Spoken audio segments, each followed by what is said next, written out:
Yes, people, welcome back to the channel. Welcome back to the show. Arsenal Roundabout is back, and I've got a lit panel, man. Absolutely elite panel. Superb guests, people you will all know, influencers from around the world. We've got Albert JTV in the house. Albert, how are you, bro? Happy Wednesday, man. I'm good. Last night was an interesting one, man. Did the watch along for the game. I have quite a bit of composure sometimes when it comes to YouTube's team, but that went out the window yesterday, man. Completely went out the window. Listen, Yeah, fair play to you, amazing, man. There's reasons amazing. for Yeah, that, man. There's reasons for yeah. that. Tom, you were at the game. How you feeling, bro, this morning? Tired, mate. Very, very tired. Got back about 2 a.m. It was it was a late night, but it was worth it in the end for sure. How you doing? Mate, listen, I'm fine. We're gonna get your thoughts of it. Gonna get everyone's, including Northside's, in the house again, bro. What are you telling me? I'm good, man. I'm good. Back by popular demand. I'm sure the chat will receive me well. But yeah, happy with the result. Not happy with the performance, but I'm good, Bill. Love for having me on. Big up to everyone that's on. Come on, always, man, always. We were with Sharoy.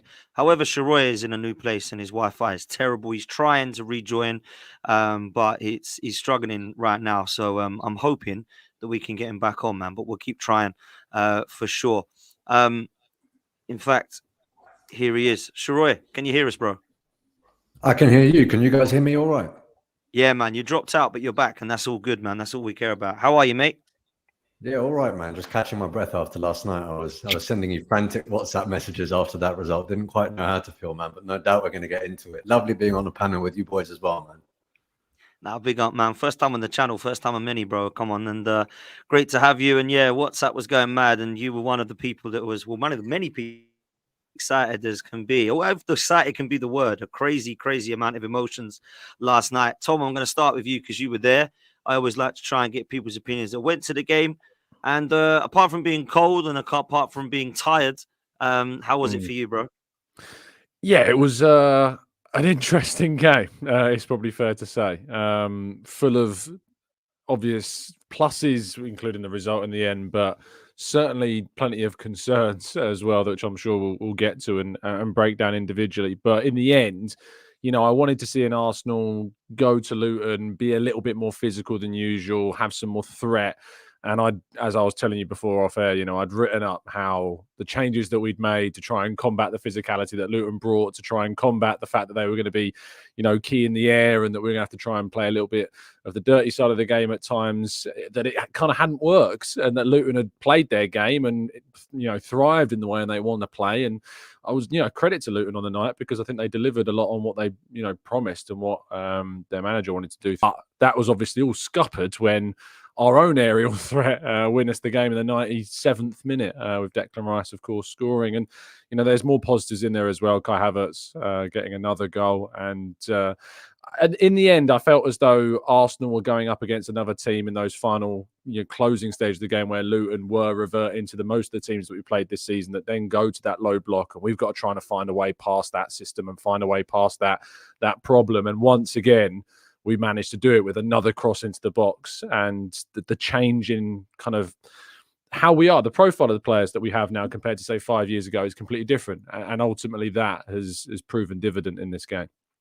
Yeah, listen, facts. Roy, let me come to you, man. There's so many positives, so many negatives in that game and everything in between. The emotions were all over the place, certainly for many watching that game last night. And I wanted to get your take on it because obviously I didn't get to see a fan cam from yourself. So this is your chance, man. The mic is yours. Over to you, bro. What did you make of it?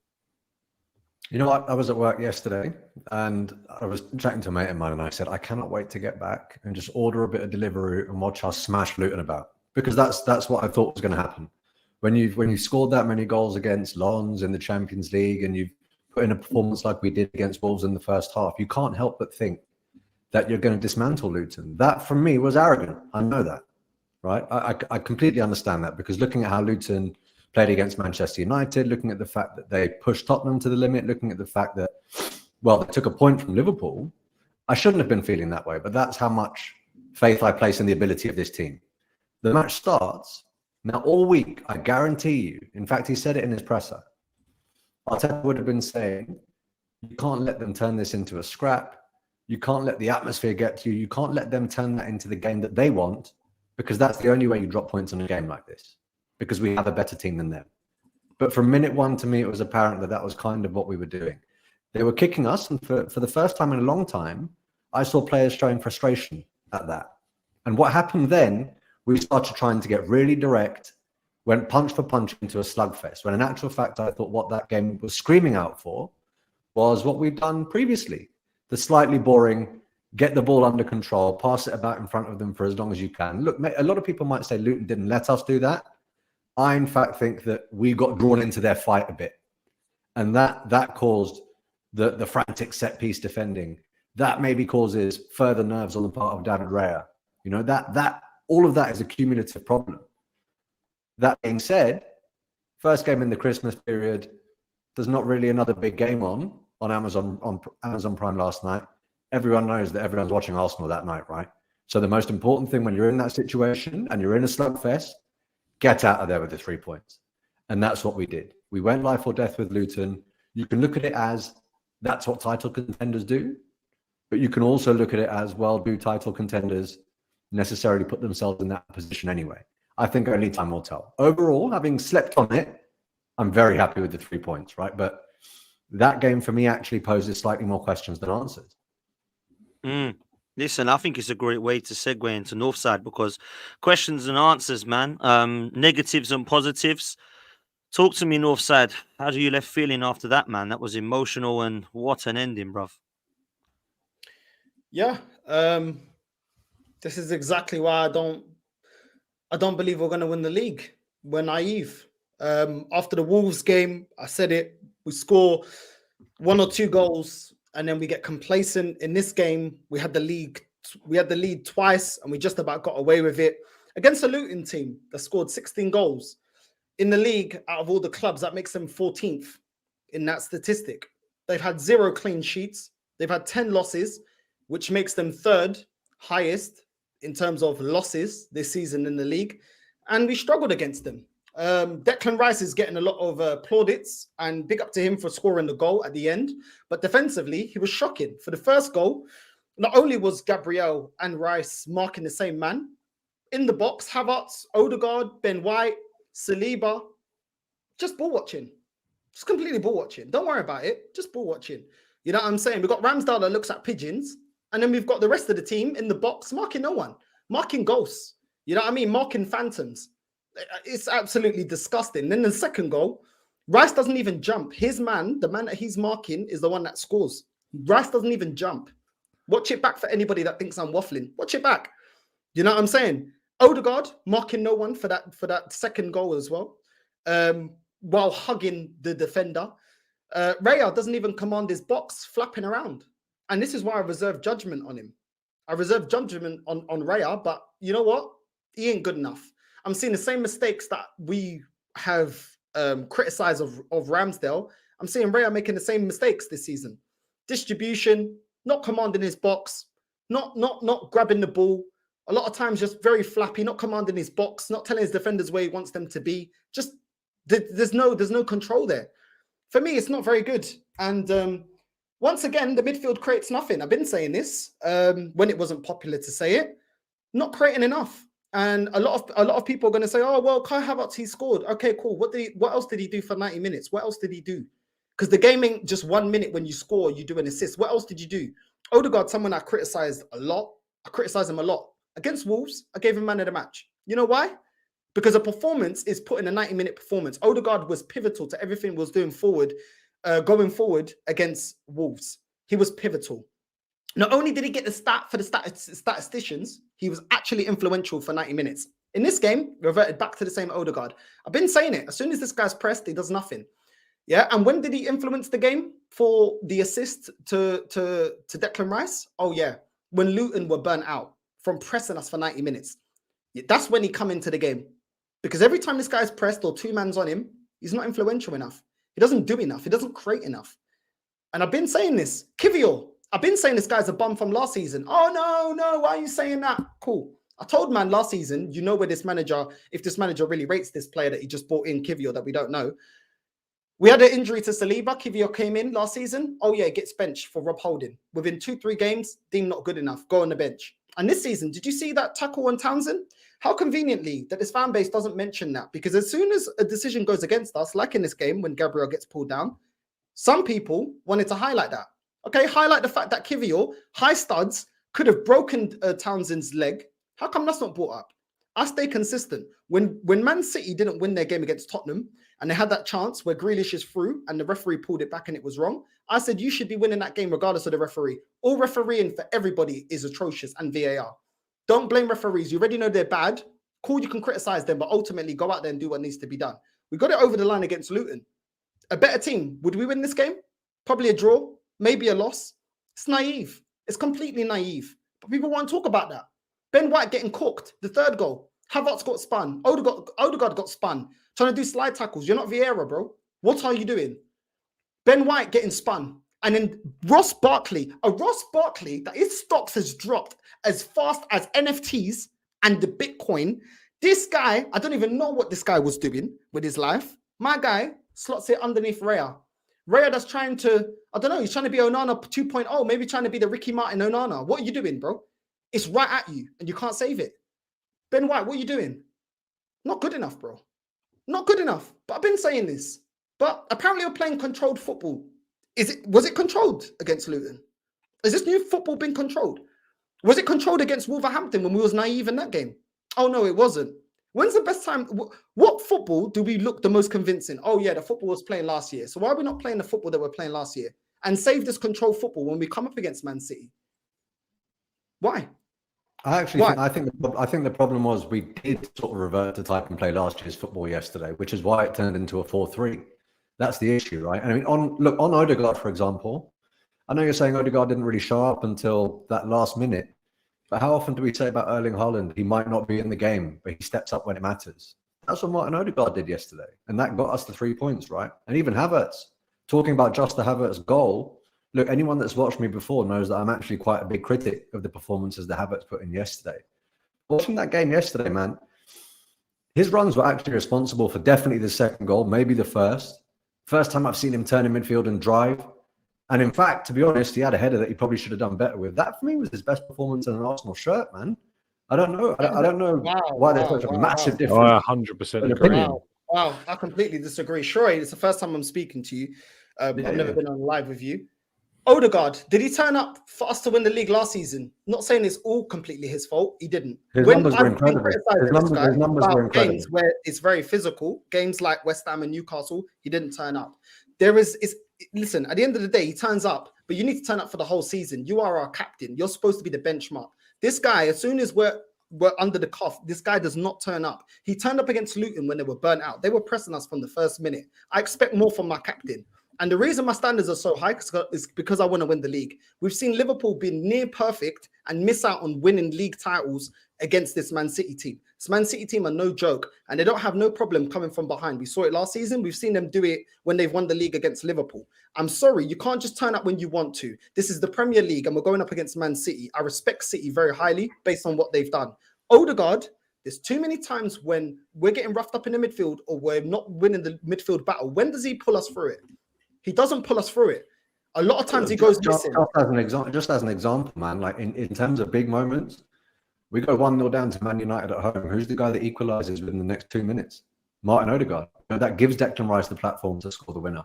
And one thing I will say about Odegaard last night, there are loads of players in the Premier League, that hide.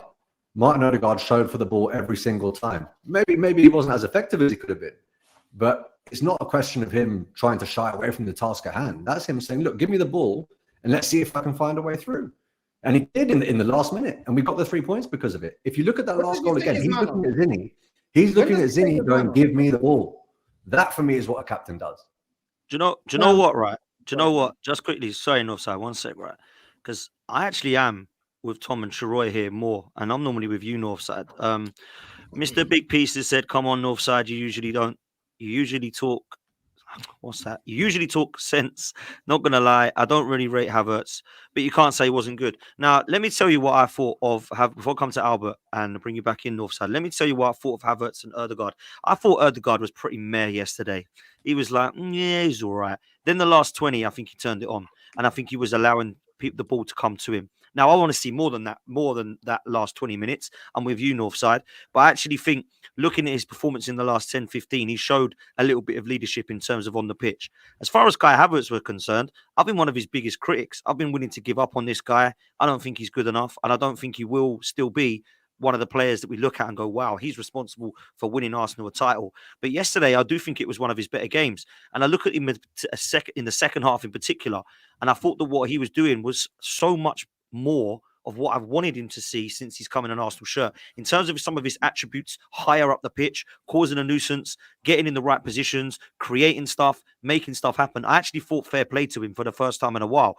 Now, I know that you disagree, Northside, and I'm happy to come back to you after Albert in relation to that, because that's the player I want to start with.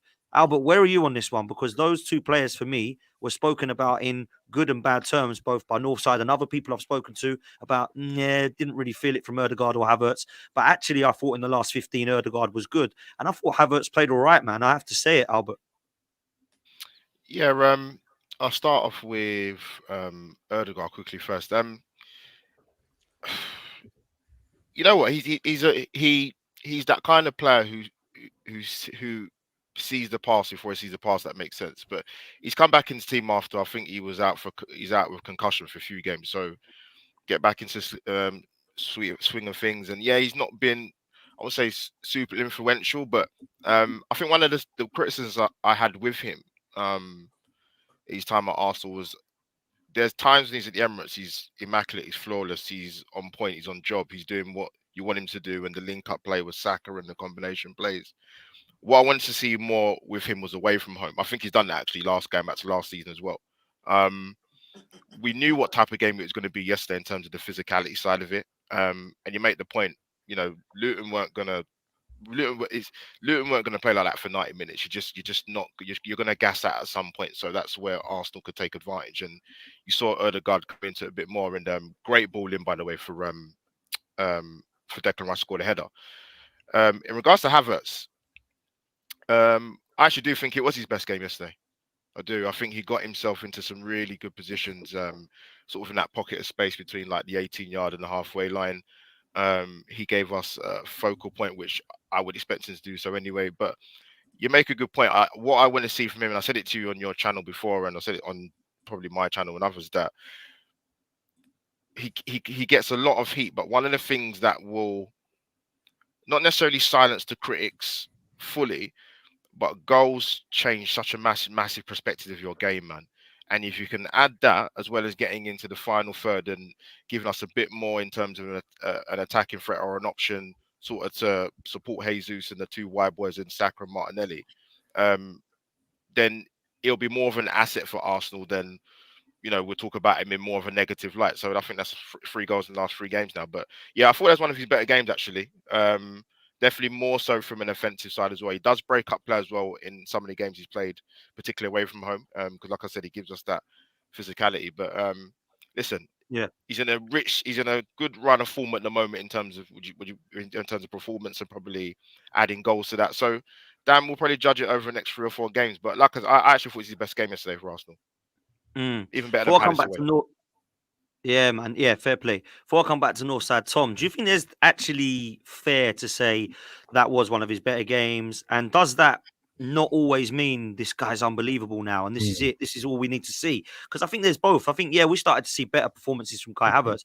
We do still need to see more, though, right? And we also need to see consistent performances. So I understand Northside's not that impressed, but at the same time, I fairly was impressed by Havertz yesterday. But it's fair to also say that it ain't been many games this season that I've seen of that level. So where'd you stand, bro? No, and I think, if we were talking about the last, he scored 3 in his last 4 games. If we were talking about those 3 goals being spread across the entire season and it was kind of sporadic, then I'd have a lot more concerns. But the fact that we've seen them more recently and showing that growth and that improvement gradually to the level that we're at now with Havertz is a really positive sign, because it means that he is adapting and he is learning, and the players around him are learning more about him as a player. It's not just, it's both ways. It's not only him adapting to us, but we have to adapt to having him in the team. We've lost Granit Xhaka from the side, who was obviously massively influential. No matter what you think of Xhaka, he was a big part of last season's push for the title. And so when you lose a player of that leadership level, the experience level, the influence he has on the team, and you replace it, whoever comes in, it's going to be a challenge. But for it to be a player that, is basically a project. And I said was a massive risk when we signed him, because you're signing somebody that you've got to try and lift up and bring to the fore rather than being in the background. And gradually we're seeing that happen. And we knew that was going to happen after he started getting a couple of goals, which he started to do. But I do agree with Shaw now, but I think that it was one of his strongest performances. The movement is so intelligent from, like, he knows where to be at the right time. If you look at Gabriel Jesus's goal and how he takes players away so that Jesus is just completely free to head in Ben White's cross, it's not always obvious. It's not always going to stand out to us because it's not necessarily numbers on a screen in terms of his goals and assists. It's more than that. It's the wider part of his game and the influence that he has on the performance that is so impressive about Havertz at times, like we saw yesterday. But you're right to call out the fact that we need to see it more and that he's not convinced anyone yet. What I hope that it's done, though, is maybe just temper the level of abuse that he was getting at the start of the season, and people calling for him to be sold already and saying that it's an embarrassment that we've signed him, etc. Because these performances should temper that and should bring a bit of reality and perspective to that, because it's an entire season that I'm going to judge Havertz on this year, not just what he did when he first came in. And so far, if you were to just judging him, on the last few weeks, you'd say, brilliant, he's earned that money back. But we don't do that. We don't judge players on a few weeks. We're going to judge them on a longer period of time. And I look forward to doing that across this season. But it's great to have him, returning on those numbers and finally seemingly moving in the right direction. Listen, we've got 300 people in here, man. Make sure you smash a like and make sure you subscribe. And I've got to address saying, man, this chat box is absolutely insane tonight. Use your eyes, people. Look on a thumbnail. It's got all of our pictures on it. If you're not interested in listening to any opinions of the people that are on the thumbnail, go watch something else, please. Yeah, like, facts, this man. is mad Yeah, for me, man. Absolutely it's mad. crazy. Anyway, let's come back to They'd never Northside. be here, Dan. It's easy to pipe up in a chat box and say whatever you want about anyone else, but it's those that Crazy. actually pop up onto a screen that, I can't believe it, man. It's mad. Listen, And do you know that's what? I what I'm wouldn't saying, even man. mind if it was just one individual, but I've It's a got few of them, yeah. everybody's names being mentioned here, man. It is absolutely insane. Anyway, Northside, let me come to yourself, brother. Obviously, you've heard our thoughts on Havertz and you've got your own opinions. In terms of the actual forwards players, though, I actually felt there was more positives going forward. We'll talk about the back in a bit, but I thought Saka played quite well. His strength is phenomenal for a 21-year-old. His numbers are insane. I thought Martinelli and Trossard together had a pretty average game together, if I'm honest. However, I thought Jesus was wicked from start to finish in terms of his link-up strength and hold-up play. And obviously, we mentioned Havertz and Ødegaard, man. So over to you, brother. What are you saying? Yeah, I think Martinelli looked like he was at it. I do think he needs to be a little bit more composed. There was chances where, he could have had a hat-trick in this game. But I think he gets himself in very good positions. A lot of times Martinelli, when he runs with his head down. Sometimes I want his head up and actually, just be a little bit more clinical. But I like his movement. I've always liked Martinelli, and I think he played a decent game. Jesus was immense, absolutely immense in this game. The main reason why we scored the first goal with the pressing from the front, I think Jesus was in his element, even the way he was getting others into the game. I think Jesus played a very good game. Saka as well. Unfortunate not to get a goal. I felt like Saka, he had one or two opportunities where he could have scored, but I think once again with Saka getting into good positions and doing well going forward. So ultimately with the front three, I was happy. We need another striker because at times we have certain chances that the front three get that sometimes we just need that gunman behind those chances to really put teams to bed. But I rate the front three. Going back onto what people are saying about Havertz, the funny thing is, Lee Gunner said that Havertz had a good game. So if I'm trying to do a Lee Gunner, I've completely gone against how he felt that Havertz went in the game. He felt like he had a good game. My opinion is, I don't think he had a very good game. I felt like he had an average. I thought you got all your opinions from Lee Gunner, mate. I thought you were copying him. What's going on? I got bullet points. I got bullet points. You know what I'm saying? Big up, man. But so there's that one. And also, even though I've criticized Ødegaard, I gave Ødegaard man of the match in the game against Wolves, and I had a very happy thumbnail for everyone that's so rattled. So if you want to see me smile, go to my review against Wolverhampton. It's a happy Northside thumbnail. But back to Havertz. The problem with Arsenal sometimes here is we give too much praise for the bare minimum. People are telling me, oh, he scored. Cool, you scored. What did you do about that? Oh, he was holding players off. Bare minimum. Bare minimum. That didn't save Lacazette, did it? Didn't save Lacazette. Lacazette was very good at holding off players and holding off defenders. Didn't save him, did it? Yeah, he made 1-2 passes. Ultimately, he wasn't creating much. No one's really told me what he created. I didn't see much chances being created in your midfielder. I expect more when you're an attacking midfielder. I do expect more. So yes, this was a better performance than what we've seen, but the bar was on the floor with Havertz. So what are we praising? We're praising the bare minimum. The guy is not influential enough in a 19-minute game. And that is when I give praise, even to players that I don't necessarily rate, like Odegaard. He was influential for 90 minutes in the Wolverhampton game. That is what I expect. Yes, everything is not going to come off, but I need you to be influential and looking for the ball. When people are praising Odegaard, not only does he shy away every time we come up against physical teams, and that's a fact, because he couldn't even do it for 90 minutes against Luton. He was nowhere to be seen in the first half. So already he didn't have a 90-minute performance because the first 45 minutes was Luton's.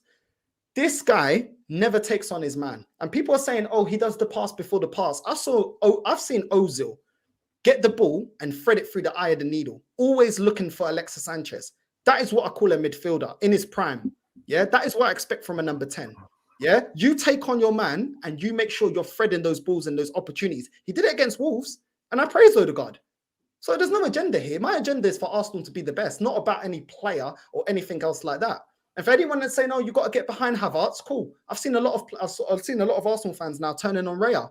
Isn't he one of our own? Doesn't he wear the shirt? So at the end of the day, it's about the club, not the individual. Because I tell you what, if Real Madrid comes in for Havertz, he's leaving. If they come in for Jesus, they're leaving. These players, they have no loyalty. At the moment, Arsenal's the best gig that they got. But when you look at Havertz's game and Odegaard's game, these men do not perform for 90 minutes. And that is why I don't believe it's sustainable. That's the facts. They don't. And telling me 1 or 2 games, ultimately, what did we win? Okay, because there's more games they didn't turn up than they didn't. Or when it's the crunch end of the season, they didn't turn up, did they? They didn't. Because the last 10 games, when we were 8 points clear, the last 10 games to win the league, Odegaard went missing alongside the rest of them. So don't tell me this guy's the be-all and end-all. That is the fact. When it really matters and it really counts for us to win a major honor, the guy goes missing alongside others. Havertz, the jury's still out. Yes, it was a better game than others, but flipping out, this guy was doing nothing. Yeah, he scored a couple of goals. Tell me a 90-minute performance where Havertz has been influential for Arsenal. You can't find one. You can't find one. Yeah, let's not watch football in highlights. It's 90 minutes. I watched the game. Some of us here, Tom, you was at the game. He wasn't influential for 90 minutes. The same thing I say about Bruno Fernandes. Bruno Fernandes again in the Champions League against Galatasaray. Oh, he scored. I think, yeah, he scored. Oh, so all the statisticians are happy. But he was also to blame for 2 free kicks that ultimately cost his team because he wasn't influential enough for 90 minutes. So just getting a goal and just getting an assist doesn't mean that you've played well for 90 minutes, bro. It doesn't. Listen, I hear you. I hear what you're saying. And there's times where I've been very similar with you in terms of some of the individuals you're talking about. But yesterday I thought there was going forward, and I'll come to you, Sharoy. I actually think the last few games we've started to see a little bit more of the Arsenal from last season, particularly against Wolves and Lens. And actually in all of our Champions League games, I would say, we've actually played a lot more attacking, a lot more attractive style of play. And I think you're right. Yesterday, Luton didn't come in a low block. It wasn't one of these, let's be resolute and calm and composed because they're going to be hard to break down. Actually, it was a bit of a mad game, Sharoy. So what have you made of us going forward of late, bruv? I don't think it's a coincidence that sort of thing happens after Gabriel Jesus comes back from injury, firstly. I think with him in the team, you suddenly have people worrying about marking the man down the middle, which they don't necessarily do as much when you perhaps have Eddie Nketiah there or Trossard in a false 9. That can unleash Saka, Martinelli, give everyone else a bit more space because they're usually getting doubled up, right? But the other thing, look, honestly, I don't think Arteta likes getting questioned about fluidity very much. And there was a press conference a few weeks ago. I can't remember exactly which game it was, but he goes, look, if I'm trying to drive somewhere and I want to go up 100 miles an hour, but there's loads of traffic in the way, it might be difficult for me to get there. I genuinely think he might have just been a bit wound up. I think it was before Lens. And he might have just gone in and gone, you know what? Fuck it. Just take the handbrake off for a little bit and show them you can score.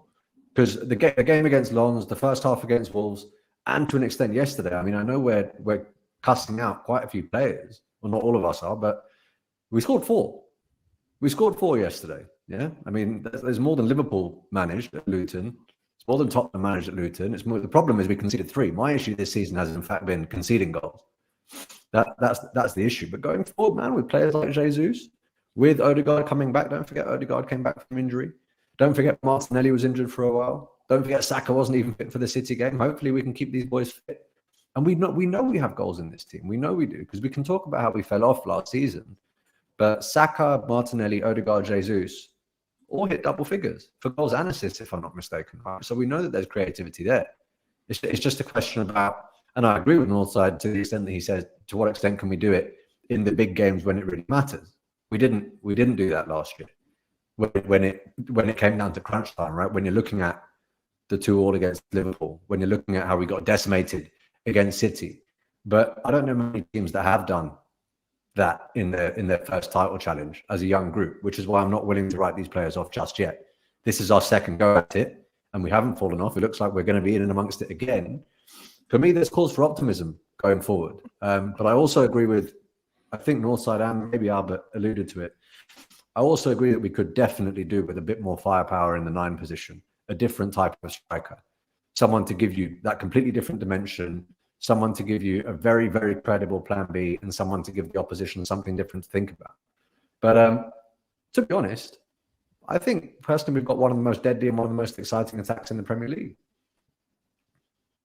Listen, I agree with a lot of what you said there, Tom. I mean, it's mad because we're talking about, conceding goals might be our problem, and then we've got good defensive stats and not conceding many. But I actually agree with Sharoy that the way we've conceded the goals that we have conceded have been poor in parts. And I think last night alluded to that yet again. I want to come to you in kind of 2 questions, because there is a lot to look forward to and a lot to be excited about going forward. But certainly the goals we've conceded, I think back to the points that we've dropped and the actual goals that have mattered. Fulham, we conceded 2 horrendous goals against Fulham at home. They were down to 10 men and Zinchenko gives the ball away, and then all of a sudden it's 2-2. You get the first goal that they scored was poor. Chelsea, Raya gets lobbed. Newcastle, Raya gets lobbed. Lens, Raya kicks the ball out and we concede. There's been more that I can't even think about other than last night that we've actually conceded. And I'm thinking, this is frustrating. Jorginho gives the ball away at the North London derby. So there has been definite worries for me in terms of how we've conceded those goals. But again, I do think that there has been great football at times going forward, particularly, Tom, in the last few games.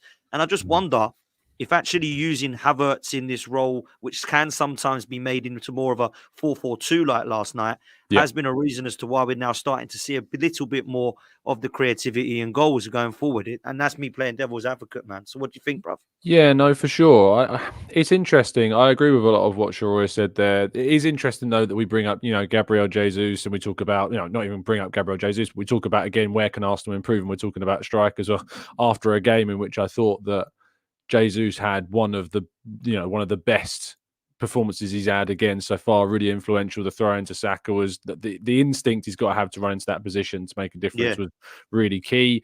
He plays the pass to Havertz as well for his goal. Really good chip over the defender. He scores the header, and headers haven't always been amazing for him either.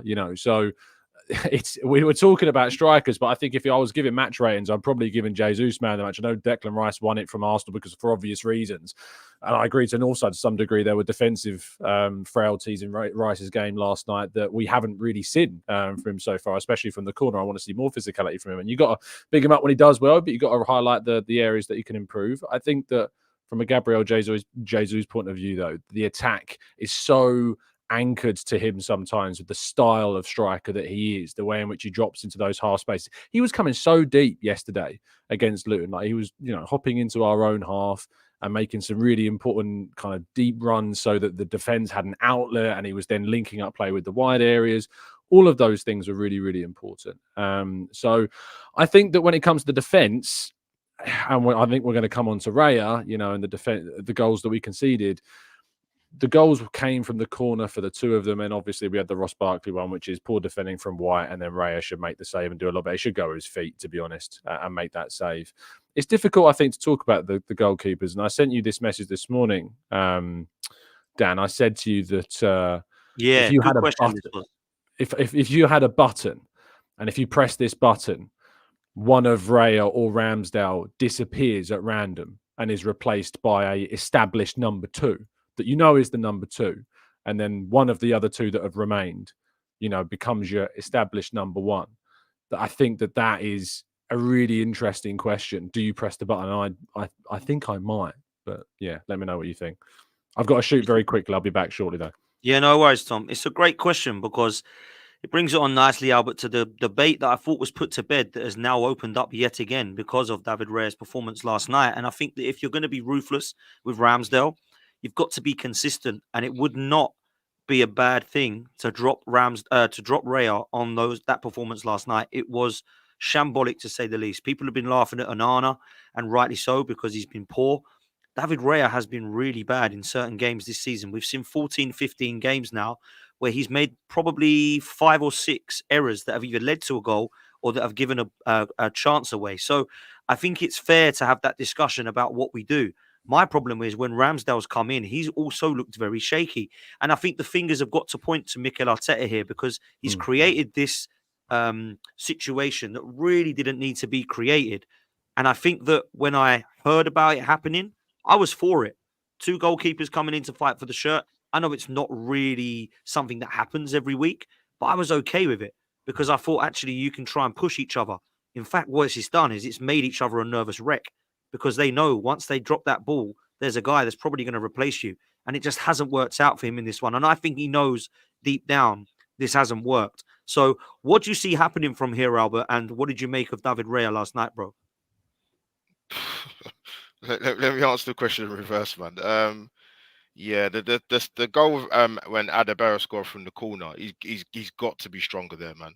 Because the thing is, as we know with goalkeepers, when it comes to they get a lot of protection in the box. They lion's share of the time, any physical contact, they'll get the free kick. So he's got to be stronger there. And as for the sort of the third, as for the Luton third goal, damn, what do you say? We as fans, we watch the game and you see it. It just he shouldn't be getting beat from there. We can talk about Odegaard losing the ball or not tracking Barkley or not winning the ball in whatever way. But if you're talking about specifically about David Raya, then yeah, you can't be letting goals in like that. And I think it's a culmination of what we've seen with him since he's been in the sticks. I mean, even we go back to the Champions League game away to Sevilla when he was punching into his own net, I couldn't believe what I was seeing.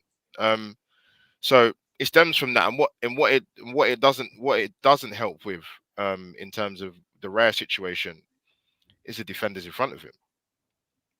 Because what they want continuity. They want someone they can trust who's behind them, who's gonna come and claim crosses and be in the right position and help them get clean sheets. And that isn't the case at the moment. This is always going to be a talking point until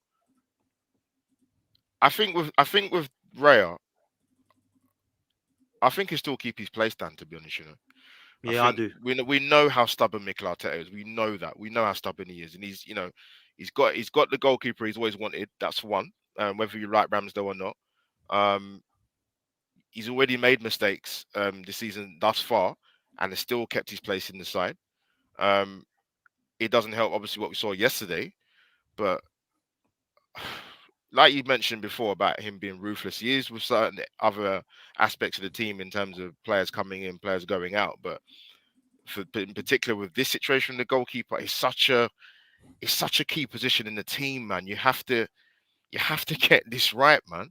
I have no problem with it being competition between two very good goalkeepers, but what you're seeing at the moment, I think the conversation is always going to happen between the fans or certain sections of the media, but the fact of the matter is the main man who's going to make the decision who's going to be in goal is going to be Mikel Arteta, and I think he's going to stick with it, to be honest with you. Yeah, man. Listen, Troy, let me come to you.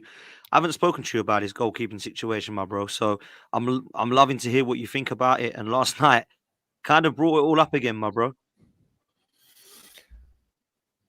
All right, forget about the fact that Aaron Ramsdale's the guy on the bench for a minute. Looking at Raya's last few performances and some of the very high-profile errors he's made, I actually think I'd be considering leaving him out of the side even if it wasn't Aaron Ramsdale on the bench.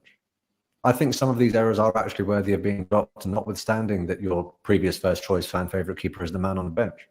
You don't need to have Ramsdale in the equation to know that some of these performances have been very, very bad. Great now, point. the question here is, Aaron Ramsdale is the guy on the bench. So what do you do? Because it seems that Ramsdale came in, I believe, for the Brentford game, right? Do you remember Arteta's face when Ramsdale has that error at the back where he sort of takes ages to touch it and we get away with it?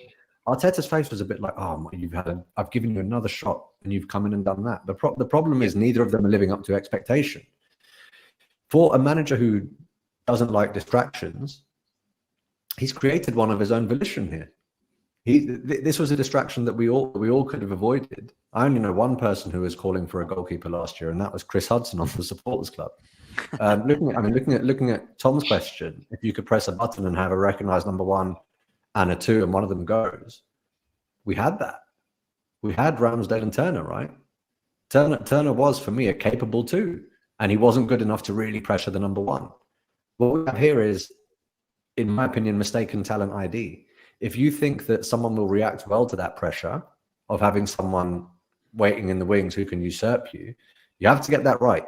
Because if you don't, you get what we have here, a situation where he has arguably now lost the capability of 2 goalkeepers. That's the issue. And there's all this talk about competition. And it's because of the way that the manager pitched it. This isn't competition. He's come in and he's number 1 regardless of whatever he does, which is why I don't necessarily buy the confidence chat either. If I walk into my office and I've had 6 really bad months performance-wise, but I'm still getting the big gigs, I'm going to feel like I'm on top of the world in many ways. I wouldn't take pride in that. Obviously, that's not how I operate, but I'd feel untouchable. It shouldn't be a confidence thing at that point, right? Because you've got the full backing of the manager, knowing that even if I don't have the best game, I'm still going to get the shirt.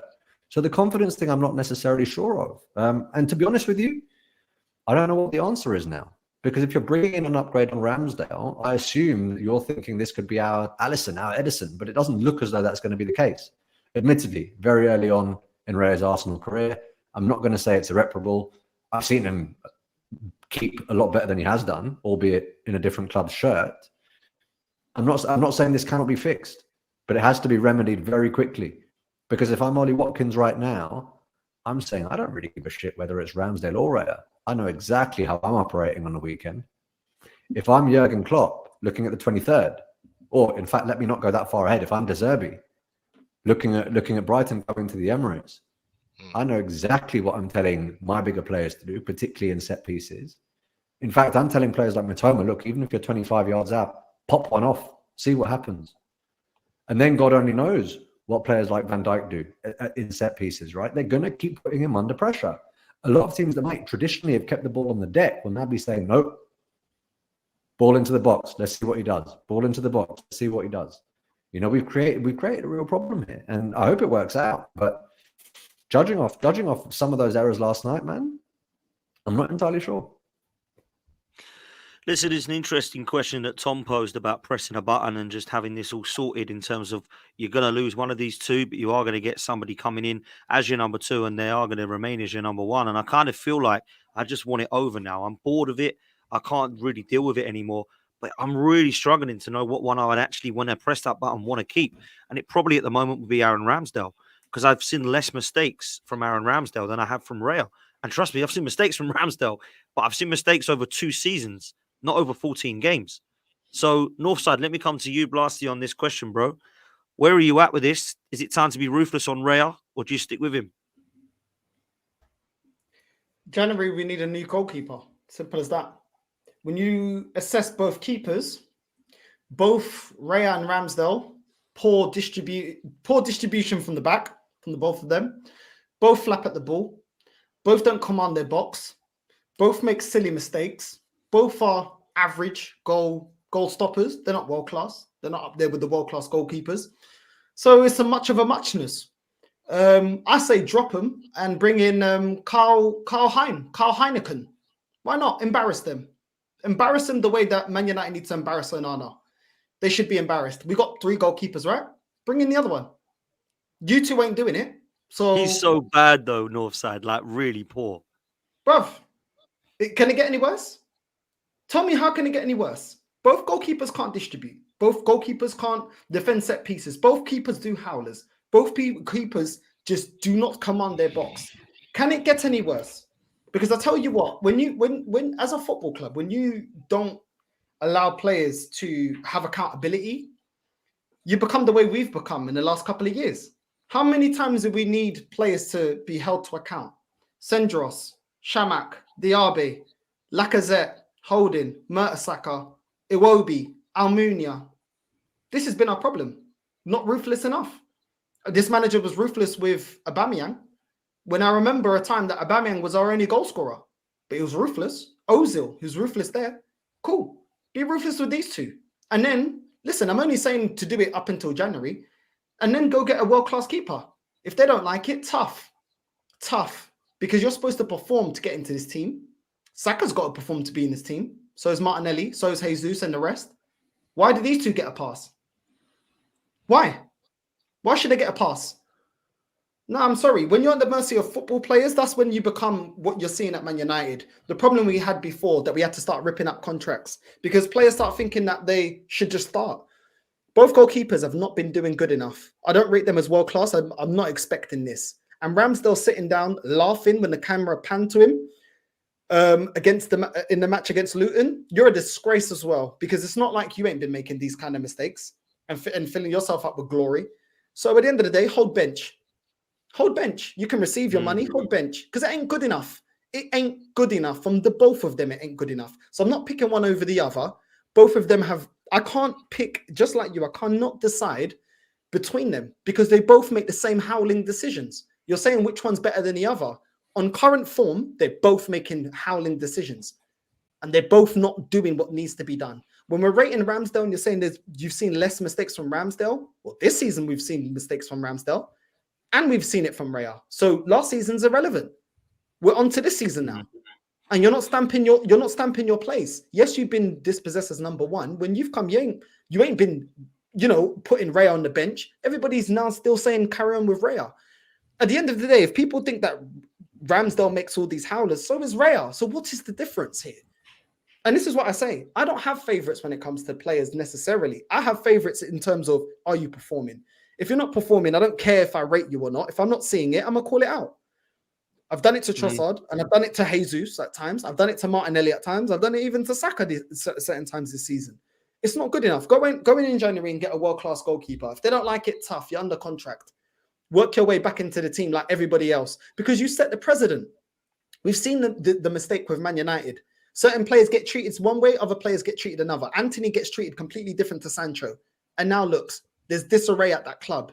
You have to set the precedent and it has to be equal all the way around. It can't be selective. And I know that none of us, I'm not sitting here, I'm not delusional. I'm not saying that Carl Hein is the level of Ramsdale and Raya. What I'm saying is when things get this bad, man have to hold bench.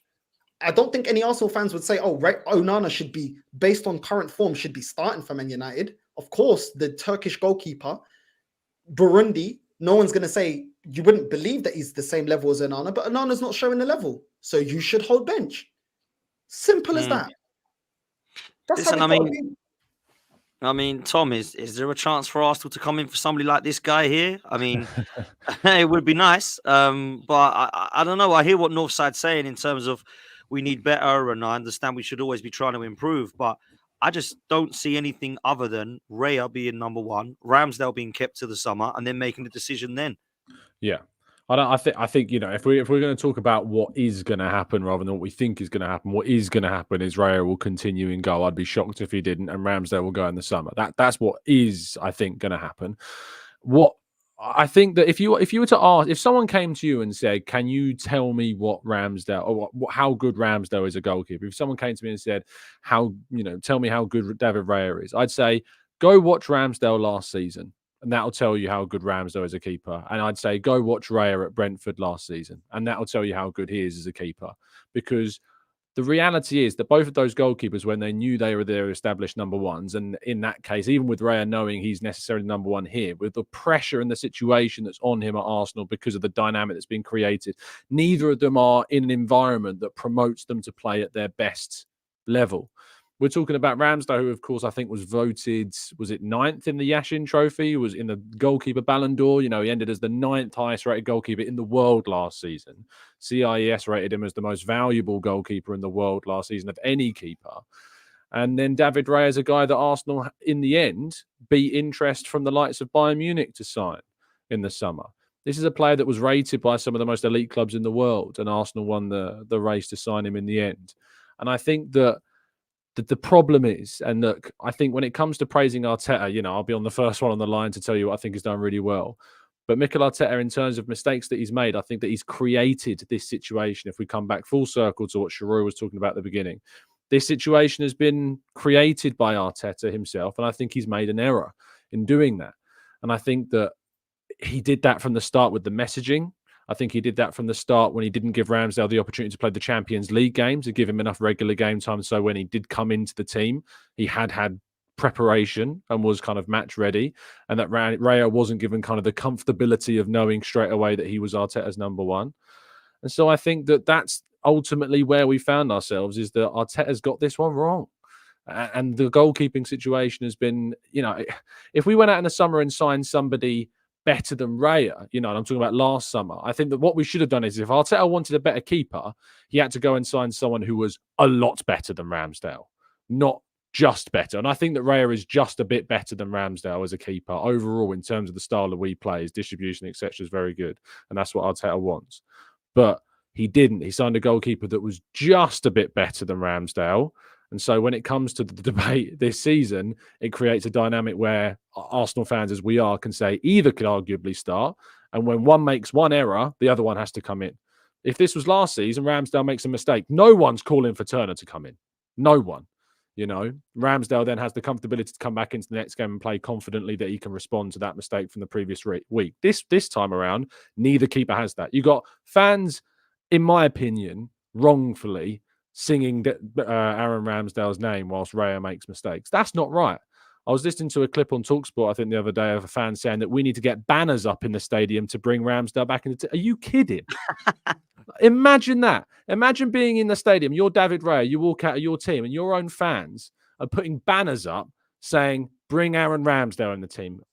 What is wrong? Like to go to that? It's ridiculous. It's just common sense that's lacking.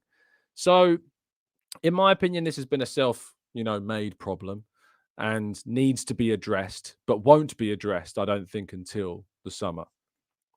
Listen, I kind of agree with everything you're saying.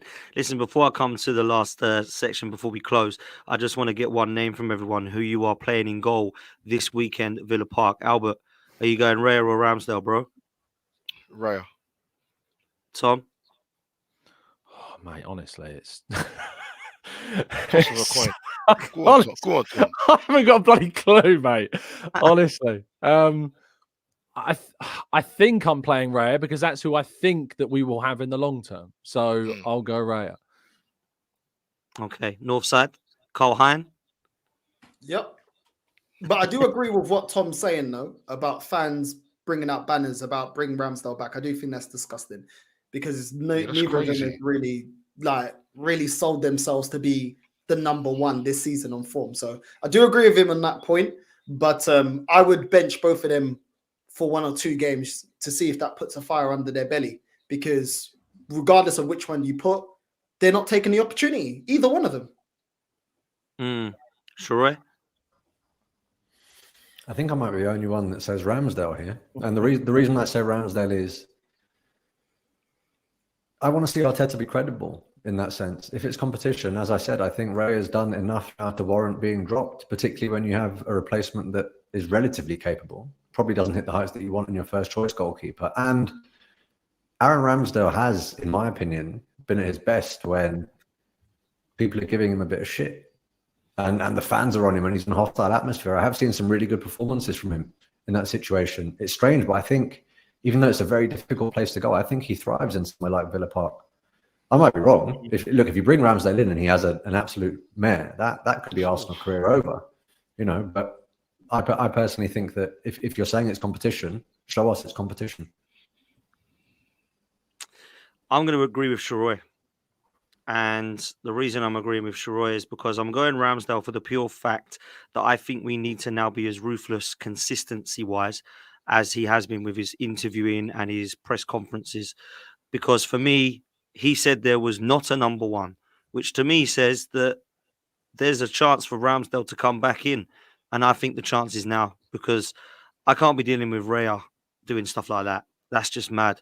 But listen, there's a poll in the chat. Let me know what you think. Who you be going with, Raya or Ramsdale?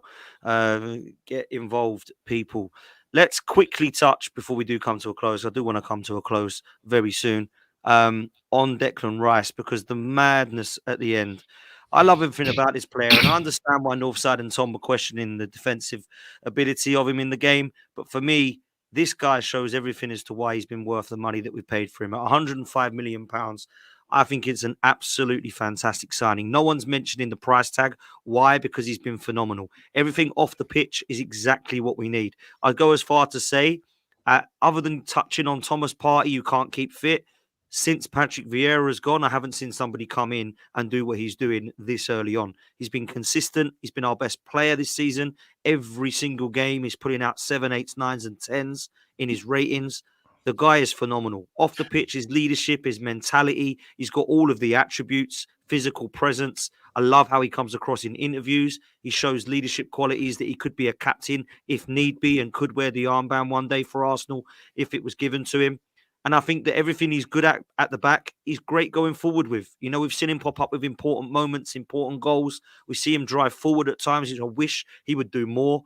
I don't see an area of weakness to his game. And I keep saying this on FIFA and Football Manager. People are obsessed by cards and stats and numbers. If he was to be put in there right now, this guy would be hitting every single stat that's needed because there's nothing that I see in his game that's a weakness. So I've got to come around quickly and talk about how impressed we've been with him, man. Let me start with you, Albert. What are you saying, bro? Dan, you know my thoughts about this guy, man. It's funny because I know Tom does sort of kind of shows on his channel in terms of when a certain player comes or what he will bring to the club. But Dan, he's been within our Premier League for a number of years, man. Like this is not an unknown talent. We've known what this guy's been about. I said at the time, for me, there were a lot of Arsenal fans who were very reticent in him coming here. The whole English tax thing and the too much money and he's not that good and he's this and that. I'm like, well, even if you don't want to go and look at it from a statistical point of view, just watch him play. It's that simple for me. I thought he would do well at Arsenal, but he's done even better than what I thought. There was a lot of pressure of him. There was a lot of pressure of him coming to Arsenal. A lot of pressure, but I've seen enough in a West Ham shirt. I've definitely seen enough in an England shirt, and you know he's only 24. He's not going to give immaculate performances every single week because you know some players just don't do that. But I'll leave the rival fans to get triggered when we talk about Arsenal players and the bracket of world class because that comes up quite a lot in terms of Bukayo Saka and Declan Rice. But yeah, I'm glad he's here, Dan. Listen, important goals as well. United, Chelsea, Luton yesterday, and he's only going to get better, mate. To be honest. Yeah, listen, I agree with everything you've said, Tom. This guy is an absolute monster. What's your thoughts on him going forward, man? Yeah, look, if you did a player of the season now, Declan Rice wins. And I'm not just talking about for Arsenal. I'm talking about in the Premier League. He's been that good. West Ham got ripped off. Like I think it's brilliant, by the way. Some Arsenal fans have set up a GoFundMe page to try and pay West Ham the money that we owe them because we're feeling guilty. I think that's brilliant. Shows the funny side of our fan base, doesn't it? But I think that Arsenal for a long, long time, never replaced, as you said. People always say we never replaced Patrick Vieira. For me, we never replaced Gilberto Silva. He was the player that I felt that we never replaced. Because Patrick Vieira is, I think, sometimes misinterpreted for what his role in the team was, because Gilberto Silva was the DM, Vieira was the powerhouse of the Arsenal midfield, the engine room, and Gilberto was the protection that we had for that back four. And I think that the thing about Rice is he's got qualities of both players. I think he's got the engine of Vieira. I think he's got the defensive security that Gilberto brought us. And I think that having a player of his age profile, that's English as well. And nationality doesn't come into it always, but when obviously it's an English club and you've got English league, which we've seen with Harry Kane, the preferential treatment that English players can sometimes get, it can help having a few English players, in your team. And I think that does reflect on, so I think the systemic side of the game that doesn't get talked about enough. So it's important from an Arsenal point of view to have a player of his quality in the midfield, because it's, I think for me, the most important position in the team is your key centre midfielder. So having the player that is, for me, the best player in the league this season, I couldn't be more delighted with that deal. Absolute bargain. It's been superb, Sharoy, and I think I said last night that if we do win a trophy or a title this season, then for me, he's going to be looking at players like that and moments like last night. And I do think that if we were to sell Declan Rice tomorrow, although I hope we don't, we're getting like 150 million for him, you know? So it can't be, oh my God, Arsenal have overpaid for this guy. He's been unbelievable for us, Sharoy, hasn't he? Yeah, and I always shit myself when we spend that kind of money on a player. And I know we haven't spent over 100 mil on a player, but when we spend anything upwards of like 35, given the trajectory of some of the players that we have spent money on, I always worry, right? And I'd seen him at West Ham, but I think what we're seeing with Raya right now is an example. Sometimes the weight of the Arsenal shirt might get to you. So you don't necessarily know how someone like Declan Rice will react. You can have an inkling, but you don't know. The minute he puts on that Arsenal shirt, you can see exactly what he's about. You can see even in his pre-match press conference last night, he's saying, listen, he's probably talking to fans like me, saying this isn't going to be a walkover. These are the types of games that are a real test. And these are the games that can win you Premier League titles. He's very good with the media, very likable. And you then get players like James Maddison coming out in public and saying, I hate that he plays for Arsenal. You know, you've got players from other clubs saying, look, I don't like the fact that he's there because he's that good. Having the respect of your peers that you're on the pitch with is massive, because that is the biggest testament. These are the guys that are up against you week in, week out. And I'm now hearing reluctantly prominent Manchester United fans, you know, like Culture Cams as an example, who are saying, look, Declan Rice, he's a game changer for them. He could be the guy that leads them to the title. I'm getting messages from friends of mine saying he's turned himself into a serial winning goal scorer. And I'm saying, no. It's not just that. Because even in these games where he is scoring the winner, he's not doing what other players might do, where he's just popping up with an important goal. He's actually putting in a minimum 8 out of 10 for 90 minutes in general terms, right? I understand that he switched off a bit defensively, but he's head and shoulders above most people on the pitch week in, week out. And that level of baseline consistency is something that not a lot of players have in that position. And by not a lot, I mean maybe 3 or 4 in that position in European football right now. So, yeah, I think he's all right. Yeah. Well said. Well said. Love that, man. Love that. Low side, he is more than all right, bro. And I think we need more of the players like him in this team. He's one of a few more that we might need to buy in the coming windows. Yeah, I really, really like Declan Rice. And it's interesting, you know, when you go through the players, the way we speak, Declan Rice should be captain. Declan Rice, the way we speak about Declan Rice, we don't speak about someone like Odegaard like that. That's why Declan Rice should be captain. I can let it go. The fact that defensively he wasn't at it against Luton. He still showed up for the winner. I keep the same energy though. I highlighted it because I don't move the goalposts. The way I judge one player, I judge all. Ultimately, very good goal. Defensively lacked, but this is the first time I can say that about Declan Rice. He's come in. He's been excellent. He's been consistent. He's been a leader. And he's led by example. He talks a lot on the pitch, and you can see he's always communicating, but he leads by example. That is a natural captain. That is someone you can rely on. Do you know what I mean? And those are the basic things you need for a captain. He's got to be an example, not just through vocally, but also through performances. And I think he has been that. Declan Rice has been that for us. I've heaped so much praise on Declan Rice. I said he should have got a brace against Man City.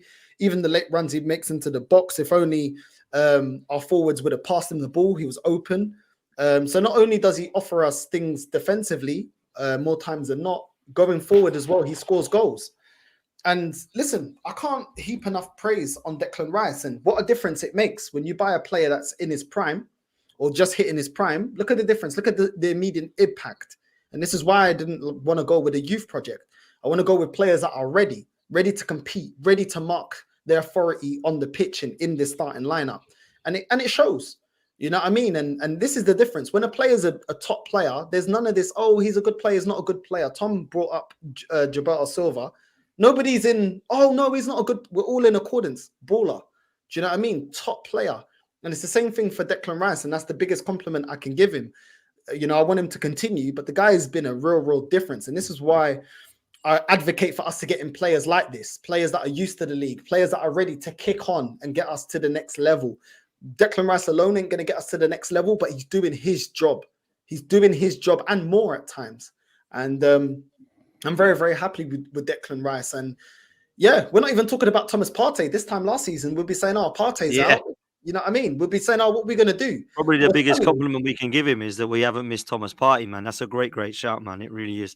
Big up Guna Lee in the chat as well, man. Shout out to Guna Lee. Not about tonight, but obviously we'll be back on the show very, very soon, I am sure. Listen, we want to get out of here because we want to go watch the football. I guess we're going to go watch Villa and Man City and not the mid-table game, Man United, Chelsea. You know, so let's make sure we go and watch that. People, make sure you do us a favor. Make sure you like, make sure you subscribe, and make sure you follow all of these guys, man. If you want to come follow myself, there's my Twitter handle. Make sure you go over to Albert JTV. Make sure you go over to the Guna Talk TV. Make sure you go over to Northside LDN. And of course, big up Sharoy for coming on, man. You've got your new channel. Make sure that Sharoy gets himself the subs, people. Sharoy's voice, one of the most articulate Arsenal fans you'll hear in terms of content. So make sure you go over there, man, and follow him. Sharoy, big up for coming on, man. No, not at all. Thank you for having me. And sorry if my internet wasn't holding up, man. I apologize. I'll make sure it's ready for the next one. Nah, it's calm, my bro. Thank you so much for coming on, man. I appreciate all of you, man. And make sure you do us a favor, people. Make sure you smash a like on the way out and follow all of these guys. Until then, up the Arsenal and enjoy the football. And come on, Aston Villa. Take it easy, people. Laters. We're out of here. Peace. Love.